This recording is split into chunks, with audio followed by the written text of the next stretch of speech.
Hello friends, it is such a pleasure that we have a senior HR leader of our country with us, my very old friend, my old colleague, Anil Misra ji. Anil Misra ji is an HR leader and you will come to know about his expertise, his strengths, and the areas in which he has contributed in a very significant and big way over the last many years. So it would be nice if you hear right from Anil Misra ji himself about his successful and very enlightening journey so far. So I request Anil ji, if you can share with all the audience here about your journey so far, sir. So first of all, thank you so much for that honor, Dr. Singh. You are kind, always a pleasure to interact and learn from fellow academicians, and what you have been doing across multiple B schools. I've been following your career track for the last 20 years. It's phenomenal, and it's always my honor to have this conversation, candid conversation with you. My full name is Anilkumarmisra, and I'm an HR practitioner. For the last 28 years, I've been practicing HR. God has been very kind. I was very fortunate to also have a very small stint with academia in the beginning of my career when I enrolled as a full-time PhD scholar at FMS Delhi. But last 11, 12 years has been excellent in terms of playing the role of Chief Human Resource Officer for brands, for organizations like Fidelity, Just Dial. Last assignment was with Times of India Group magicbricks. And as I talk to you today, I'm right now associated with Reliance Retail. I had a division called New Commerce Grocery, and playing that role as Chief Human Resource Officer operating out of Mumbai.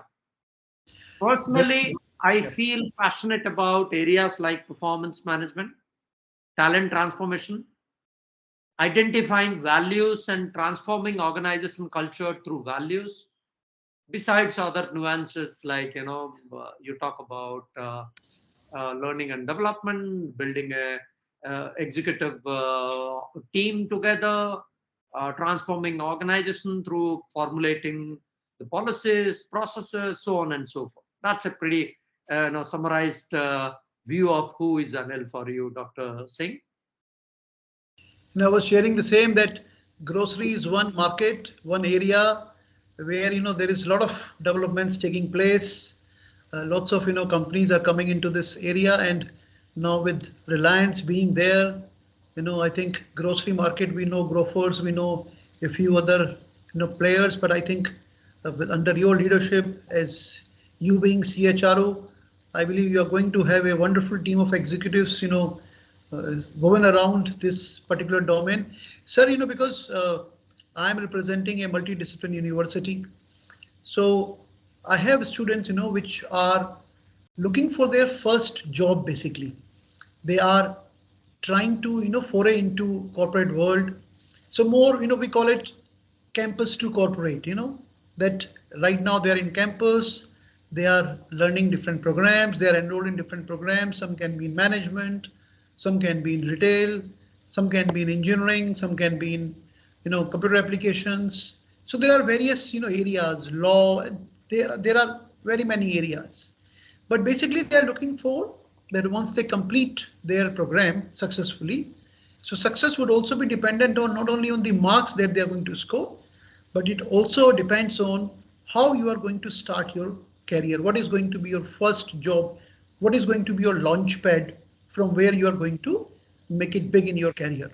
So, I would like to know, because you have more than 20 years, almost 30 years, experience in HR domain, and you have worked with IT companies also earlier in your career, like Capgemini and other companies.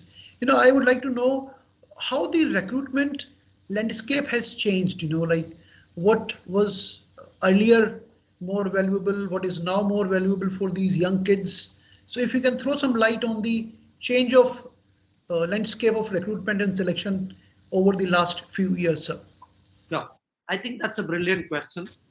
Uh, Today's generation is very, very blessed in a sense that at least they have programs like Campus to Corporate, and there are a lot many industry practitioners who are willing to mentor them, hold hands, and help them in the smooth transition from campus to corporate. Now, the interesting question is, irrespective of the domain that one belongs to my mind as an HR professional, my advice would be we must need to identify what is changing in terms of employment trends, especially in India and globally as well, because we all are connected right now. The whole world is a global village, and hence one region cannot be simply ignored, and hence these are by and large industry agnostic, geography agnostic. What is changing to my mind, Professor Singh, is number one, thanks to COVID, it has changed the way we used to look at workplaces and our ways of working. Now, I'm not saying that earlier we were not aware of concepts like work from home, but because of COVID, for some time, for a considerable period of time, let's say for about 2 years, all of us we were locked in our respective places with our family members. Now, what was not compromised is the outcome of the work. Organizations, they did not compromise on that, but they said that you work from home, work from anywhere, it does not matter, so long as whatever you have committed in the beginning of the year, till the time you deliver, that is fine. Now, that has become part of an organization culture, and today we talk and we see across organizations that they have moved from a hybrid, from work from office to hybrid to work from home. So workplace arrangement could be anything in future. I do not have iota in my mind that the future organizations, workplace of future would have lot of flexibility. That is changing for sure, number one. Number two, if you look at the multi-generational workforce, now when we were kind of beginning our career, people used to talk about baby boomers, then came Gen Y, Gen X, then Gen Y. Gen Yers are often also regarded as millennials. Now the new kids on the block are often termed as Gen Z. Gen Z, People yes. born after 1995.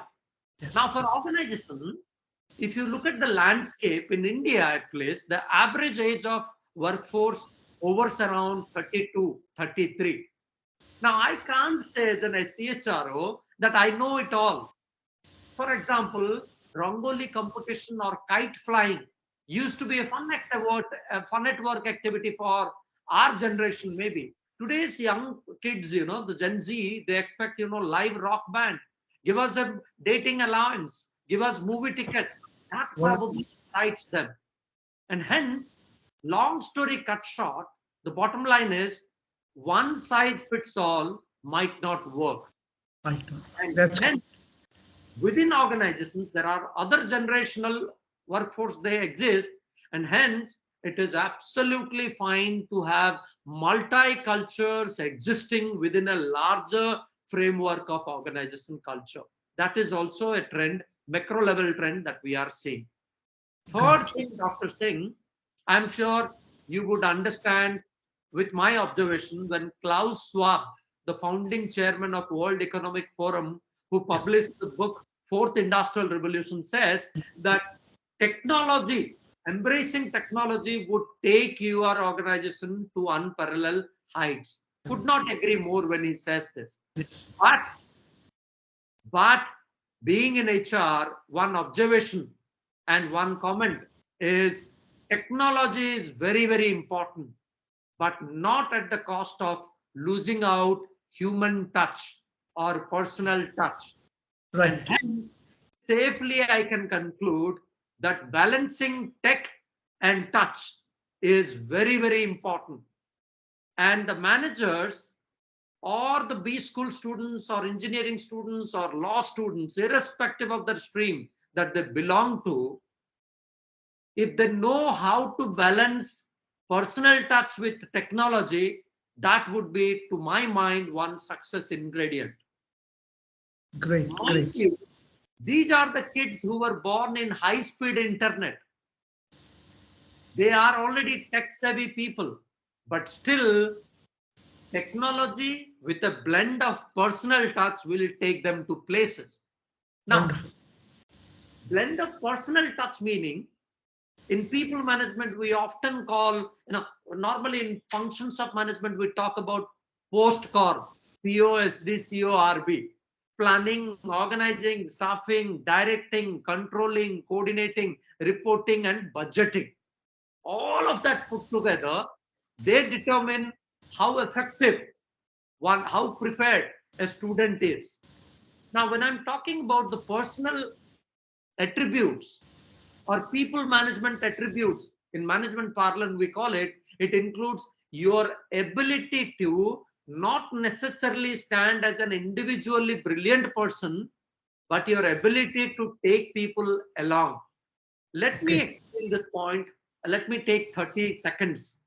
Yep. For example, academia or the entire academic system in India kind of promotes individual brilliance.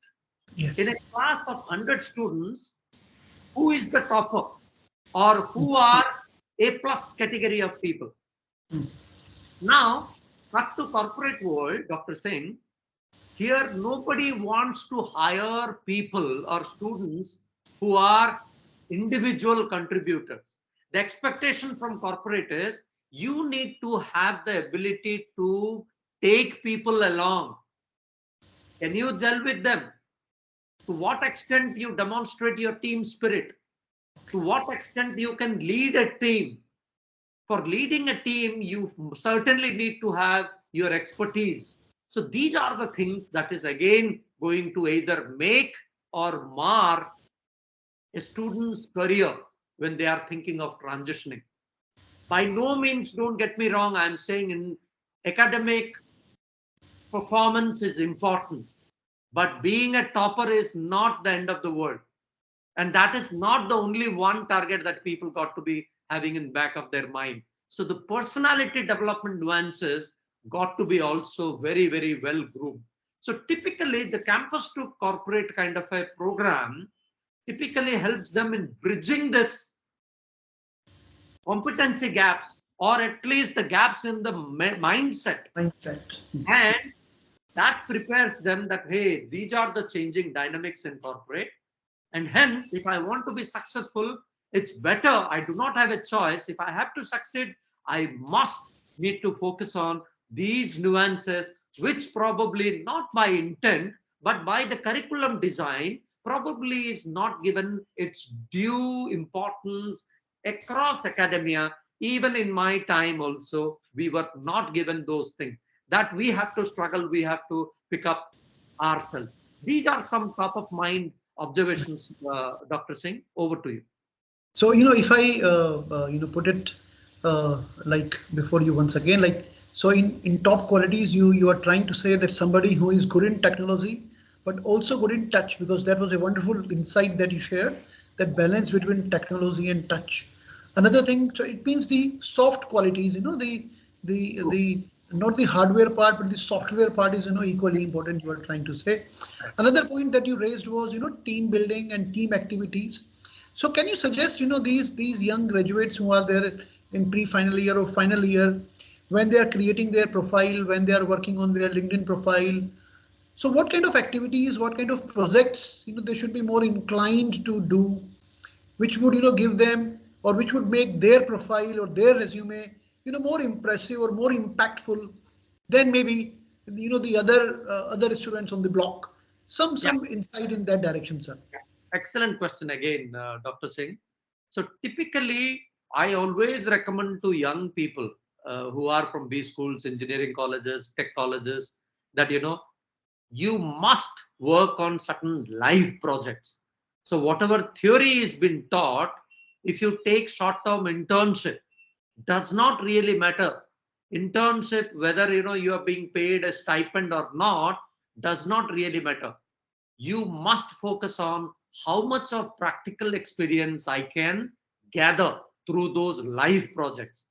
Now, getting those live projects is also equally tricky piece, and you need to find out a right mentor who is going to guide you. And hence, the basic fundamental input that I would like to give it to student community is you need to find out an industry mentor who would help you out in terms of assigning a live project, and who would have the bandwidth and the interest area to guide you. That is very, very important. Now, otherwise, academic credentials are by and large the same input has been given to people. So here, the focus is the more live projects you have worked. Let's say today we talk about future skills. World is full of problem. So can you take up, problem solving as one of the approach, one of the live project? Work around that. Tell them that, this was the problem statement. I remember you talking about Ishikawa study, fishbone analysis in your operations management classes. Some time back, I also attended. Now, this is what, people need to have a mindset that this is the problem. How do I kind of, identify the root cause, then try and address that. For example, design thinking could be, one more. So future skills are in high demand. Now, it will be a little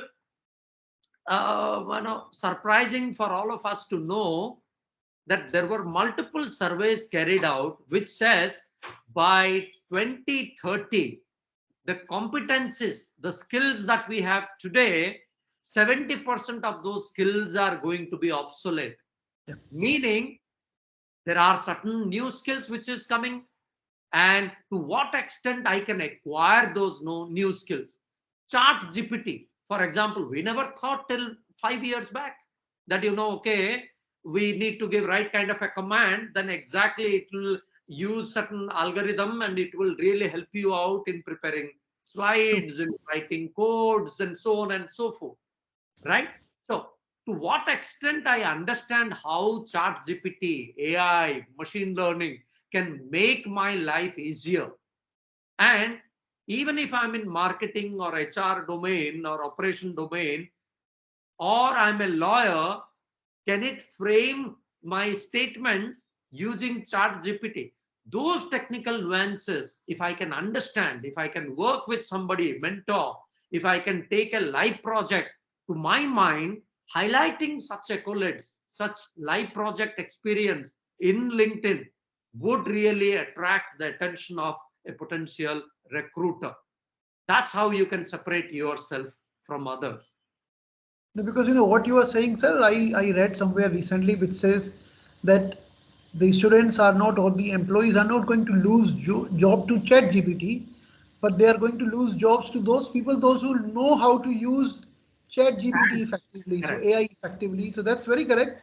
Like they should learn those use cases, and as you mentioned, lawyers and other people, they need to find out how they can improve their efficiencies, how they can improve their effectiveness, using these AI models. Sir, another question which comes to our mind, because you have very rightly mentioned that the skill sets keeps on changing. So today there are so many platforms which are available for additional certifications. Let us take a student who is into a management area. So what kind of certifications your company generally prefers? Maybe an IT company, or maybe a company like yours which is primarily into details. You might not be involved in the fresher hiring, but still, what kind of instructions you are passing on to your recruitment team, that these are the skill sets or these kind of certifications we are looking for? Because understanding that they should be good in teamwork is one thing, but can they do some certifications which are or can they take participation in some extracurricular, co-curricular activities which would prove to the recruiter that yes, they are good in these skill sets? So some certification, some activities, if you can throw some light on that aspect as well, sir. Interesting question. Thanks for asking that, Dr. Singh. Now, my take is slightly different here. Now, as a recruiter, as HR, what really matters at the end of the day is how much of knowledge you have. Can you apply this knowledge in your day-to-day work life? And do you have the right kind of an attitude for learning from other fellow colleagues? And will the organization get benefit end of the day by your competences? Pretty much, this is the cycle. Now, there are plenty of agencies which gives you, online, you complete this course and they will give you a certification. I'm not saying, it is completely not going to help you out, help the students. Certainly, as far as awareness of a specific discipline is concerned, probably those certificates are only confined to that. By and large, unless it is a tech program, unless it is an online guitar learning skill kind of a program. So barring those category of things, from job standpoint, to my mind, one is acquiring knowledge, the other one is application of that acquired knowledge. Application can only be possible when you are attending any program in an offline mode, where an instructor comes in and shares experiences or gives you a case study, or maybe organizes some sort of an brainstorming sessions, asks you to actually present before a larger audience. Doing it in isolation over computers versus dealing with creating that stress situation and dealing with rest of the colleagues, their criticism, their point of view, that learning is unparalleled, that cannot be compared. And hence, again, long story cut short, how many certifications you have or I have, end of the day, it is immaterial. What is important is, can I really, if given a situation, can I really come out of that situation with flying colors, giving right kind of a practical solution? And will that make life of colleagues easier? Will that add value to company? These things are much more valuable. So for students, certainly go for those certifications. Nothing wrong in it. There are free certifications available. There are few quality certifications available, but do not only pin your hopes only on certification. Try, meet up, take live project. That learning, practical learning, is unparalleled. Having a right kind of a balance again is the way forward for student community. Right. So it means the colleges and universities, they also need to bring in more internships, more such activities into their curriculum, so that the students during their program also they are more attuned or more in line with the expectations of industry, I would say. That's a great insight that you have shared, sir. Sir, one more thing, I would, because this question always haunts me. There are about 1,000 universities in country. There are around 50,000, 60,000 colleges in the country, but there are only around 10,000 industries or corporate houses, which are going for campus placements. And that is why most of the, colleges, if not universities, most of the colleges, they do not have an active training and placement department. So if you go to a college in a B category city, a B, type kind of college, you will not have even a TNP desk or TNP department, in that college. And there are large number of students, those who are into those programs, into those colleges. So, my question would be, if you look at from that perspective, from those students, perspective, how can they, find out the right kind of opportunities? If let's say somebody is good in communication skills, somebody is, presentable, but he is in a B class city, he could not travel to a category city and join a category program, maybe some family issues or some other. So how can he reach out to the person of, Reliance Retail? How can he share his candidature, so that it can be at least, in that bulk of applications, where maybe your recruiters are looking at? Is there some way in which those kids can reach out to a good firm like you or similar other firms? What platforms you look at, sir? Yeah, excellent question, because I can relate to your question, Dr. Singh. Reason being, I come from a B category or C category small town in Odisha, and that time, sadly, we never had the avenues of connecting with global practitioners or forget about global practitioners and practitioners who are operating out of let's say Delhi, Mumbai, or any metro city. True. Why? Because we did not have those access. Only thing was probably writing them letter and waiting for their response. But thanks to internet today, does not really matter which corner of the country you are in, and does not really matter. You can access, you can get in touch with the industry practitioners across industries, across the globe. Okay, and often we come across certain interesting news articles saying that Elon Musk or probably Google they extended higher some sort of an offer to people from remote villages of Bihar. They love their innovation, those kind of a thing. So it is not, today's scenario is, it's not confined to any specific geography. Does not really matter whether this is tier 2, tier 3 city. People have access, number one.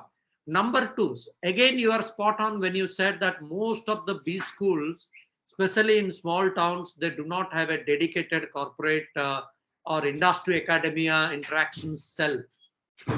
That is probably a little unfortunate because it is just that if that is not in place, then the placement or creating visibility, that gets little restricted. It's not that their students, they do not have aspiration, their students are not talented enough. On the contrary, you would see in terms of a hunger to go ahead, join corporate and contribute more. We have seen, in my experience, they are better than they are not very choosy. They are choosy in a sense that let me go support my family. I have learned. So that is the benefit that you see with tier 2, tier 3 cities, B or C category cities. Unfortunately, yes, I would agree, by virtue of they being there in a community of small town and not having access to people who often talk fantastic English, their mother tongue influence, that is, normally you would find, even though they are able to communicate, converse in English, there would be huge MTI influence. All of us had, I have had, but then of course, when you work and break your inhibitions and go and join corporate, then over a period of time, you fine tune, you hone those competences. But yes, at entry level, it is important, but not to lose hope. Even though organizations or B schools or engineering colleges, they cannot afford to have a dedicated corporate cell. There are multiple agencies, multiple other companies who work today. They would take a fee. You can outsource that model to them. They will come throughout that academic year. They would join hands, co-create a curriculum, co-create programs to hone those competences. That is available today, and these guys do not mind going through maybe a tiny town, a remote city in let's say Andhra Pradesh or Jharkhand or Odisha or West Bengal for that matter. And that is, should I be building it or should I be borrowing that? It's always a decision. Building meaning, okay, it is expensive. I don't want to pass the burden on to my students. Yeah. And hence, probably I'm not in a position to take care of other things which is required or which has become the in thing or fashionable today. But certainly I can buy in a sense, buy the services through outsourced organizations. There are multiple players in the market. That is the model that I'm aware, at least, that few of the B schools, engineering colleges, institutes, Right. They are getting into that. That's true, because now there are good tech companies, there are good, professionals which are contributing towards social causes. So that's true, that students now have more opportunity, they have more directions in which they can look forward to, and of course, as you mentioned, that there are so many, internet interventions are available now where they can, they can reach out to the right kind of people. Sir, now we are in the era of, Instagram Reels. So, I would be asking a question to you. and maybe you can give me a crisp answer in 1 minute, which we can convert it into a, maybe an Instagram reel subsequently. So my question is, you know, as CHRO of Reliance Retail, what is the ideal, fresh graduate candidate would be in your eyes? What are the qualities and skills, behavior and attitude they need to have to create an impact in the recruitment process, selection process? Excellent. Number one, good academic credentials, not necessarily a university topper, but academically sound, 60+% for sure. Number two, willingness to learn. Somebody who would not be extremely choosy whether I should be joining this company, this sector, but I'm here to learn. Money does not matter. Of course, important at an entry level, but not very finicky about this has to be my package. Should not be really worried about the brand where I am joining. That is somehow a trap. Do not go for brands. Focus on your ability to learn. What is that job opportunity that provides you? Does that provide you enough opportunity for learning and building your career? Plus, who is going to be your reporting manager? Do some sort of social networking and find it out what people have to say about the company. These are some of the deciding factors which should be top priority in the minds of students when they are also picking up on which campus recruitment drive I should be part of. Thank you. That's so, crisp and very to the point answer, because this is what, I was looking forward to and expecting. And how much importance is of, say, interview process, and in the interview process, when somebody is there sitting before you, how he dress, how he speaks, or any specific criteria which is again, more important at the time of interview. Somebody who has been shortlisted for HR round, and somebody is walking into the HR round in the room. So as HR person, what attributes or what behavior, attitude you look, or you try to find out in a particular candidate, sir? This, I think, can be we are moving towards the end of the discussion now.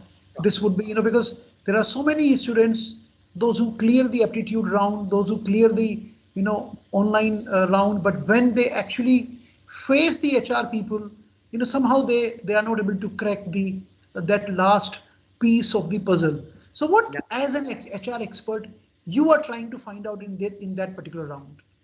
Yeah, it's I think again a very very practical question. We normally do their entry level criteria. There would be 60% cutoff, blah blah blah. They will go through some technical test, and people clear GD, and then GD, when it comes to one-on-one, there is a innate hesitation in their mind that how others are going to. So over a period of time, if you practice, then you can correct that also. Very very important.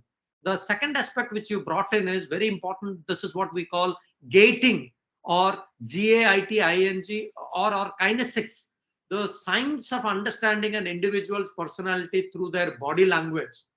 How do they conduct? What is their dressing sense, the power dressing piece that we talked about? How do they shake hand?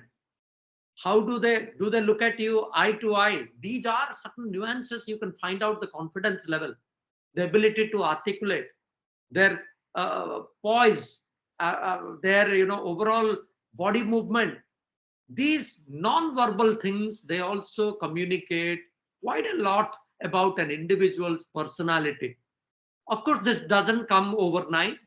People got to be practicing, and absolutely, to my mind, this is science, and you can find it out.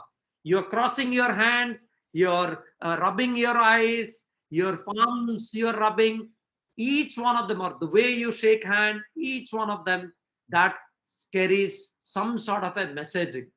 And hence, besides interview practice, the softer aspects normally we do not pay attention to. Should I be wearing a check shirt, on top of that a check, a tie which is strip tie, or should I be rolling my sleeves? Should I be putting 10 rings on my finger? what kind of kind of specs I got to be wearing, my hairs, how it got to be kind of, whether it got to be combed tightly, neat. For women, those par dressing methodologies are different. Each one of them, that really matters. Now, I would be lying if I say only these parts are important basis that we take a call whether somebody is in or out. Of course, holistically, you look at an individual's personality. Somebody presentable, somebody who can articulate well, communicate well, kind of gives a lot of confidence by body language, looks at you at your eye and has fantastic communication. These are added advantages if you are good at other things, group discussion, your psychometric test, your trade test, good academic record, consistent kind of academic credentials. Along with that, if you have those softer aspects, then ultimately you are a winner. That's a deadly winning combination. Thank you. Thank you so much, Anil. It is really, really, kind of you that you spared so much time. And I'm very sure that all the audience, going through this video, this podcast will be greatly benefited. And I think there cannot be a better person than CHRO of a firm and the person who has been CHRO in Fortune 500 companies to listen from him directly that what a company is looking at while selecting the suitable candidate for different roles. It's very kind of you, Anilji. Thank you so very much for spending so much time with us. Thank Thank you, you and for the and invite. I look forward to future discussions as well with you. Thank you so much, sir. Thank you so much. Absolutely. Thank you so much for your time and for the invite. Thoroughly enjoyed. All the best to all the students whosoever are going through this podcast. Thank you. Thank you so much, sir. Thank you so much. So kind of you. Thank you.